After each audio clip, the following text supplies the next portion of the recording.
Thanks, guys. Alongside me from the Indiana Daily Student, I have Michael Ramirez and Josh Eastern, and we're talking IU men's soccer, of course, right before this big matchup against San Francisco. And just to start us off here, Michael, what are your general expectations for this team? There's a lot of big expectations this season. I think that's the best way to put it. You got the number 2 recruiting class coming in, Mason Toy, Thomas Ward. They bring a lot of versatility to the team, and then you got that really good defense and back line in Grant Lillard, Timmy Mel. You got Buckmaster and Klein rotating at the right back, and then you got a new guy, Trey Muse, in goal, who should be really good this season. So there's a lot of high expectations. Number 7 in the country coming into the season, so it should be a good one.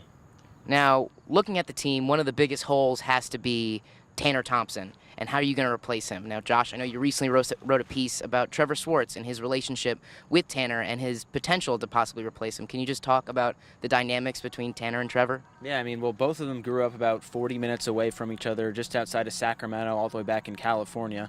So they're California kids playing against a California team, but both these guys still talk a lot. Coach Yeagley was told by Tanner Thompson to take a look at Trevor Swartz and maybe give him a chance here at Indiana. He ultimately did. He redshirted, and now he's back here in this 10 role this season, taking over for that position Tanner Thompson vacated.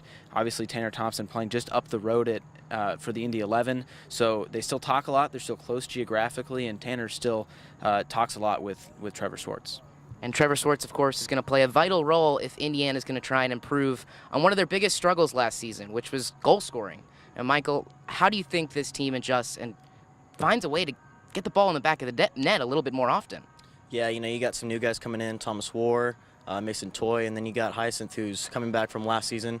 Coach Yeagley really stressed the importance of being more consistent in front of net this season, which I think they have a really good chance to, as long as they just find ways to, like you said, put the ball in the back of the net. That's really all they have to do, and they've shown it these first couple of games. We've already seen it in their last game where Griffin Dorsey they figured out a way to get one in the back of the net during the overtime in the golden goal period. So they're already looking bright this season and should see more of that.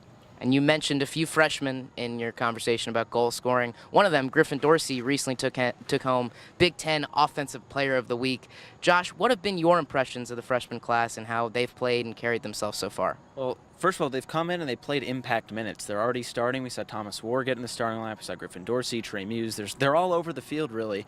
And I think that's the biggest thing about this recruiting class. They came in, they were highly touted, and they're coming in and they're showing that they were worth that number 2 or number 3 ranking. And they're all playing really well right now. Griffin Dorsey obviously getting that Offensive Player of the Week. You don't see a freshman after his first weekend get that all too often. So he's coming in, he's making an impact right away, and so is this whole freshman class.